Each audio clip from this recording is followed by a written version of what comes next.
Hello everybody. Welcome to another live stream here at Samsung KX. I'm Alistair and today I'll be talking about digital well-being. Digital well-being is that thing that we're all seeking.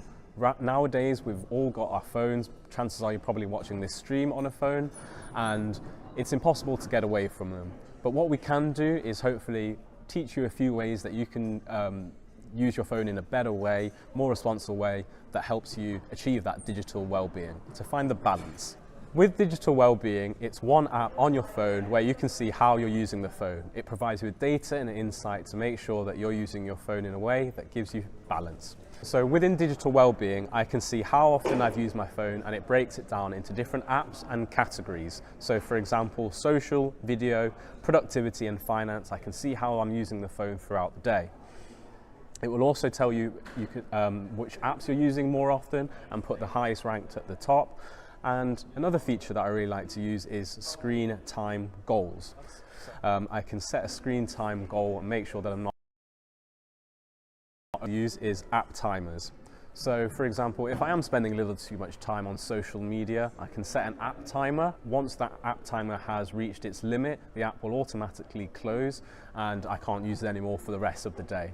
I can set it so that I get a quick warning notification as well, just so that it's not so immediate and painful. There are also monitors that you can use on the digital wellbeing app. The first one is the driving monitor.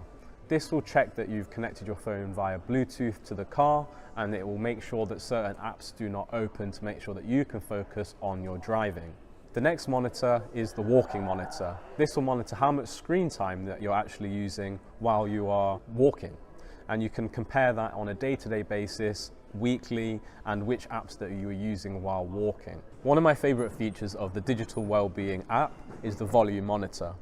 For those of you that like listening to music loud, just like me, but are worried about long-term damage to your ears, this is the feature for you. With the volume monitor, I can check that I've been listening to my music at a safe level, and I can compare this trend over the day, over the week, for example, and all the way back throughout my listening history. It's great to see that if I've gone over the volume, it will tell me how often and how long I was listening to it at an unsafe level. And once it does that, I can also give myself the setting where I can limit the volume so that I'm not listening to it at a too high level. It's not just for yourself though. Perhaps you're a parent and you're worried about how often your child or your teenager is using their phone. Well, there's a feature called parental controls where you can set restrictions on how often they're using the apps, what apps they can go on, and you can also control this remotely. So that means if you see that your child is using a certain app in the wrong way, you can obviously lock it down without having to be right next to them. Gives them an element of freedom while leaves you feeling safe and secure. So that has been digital wellbeing.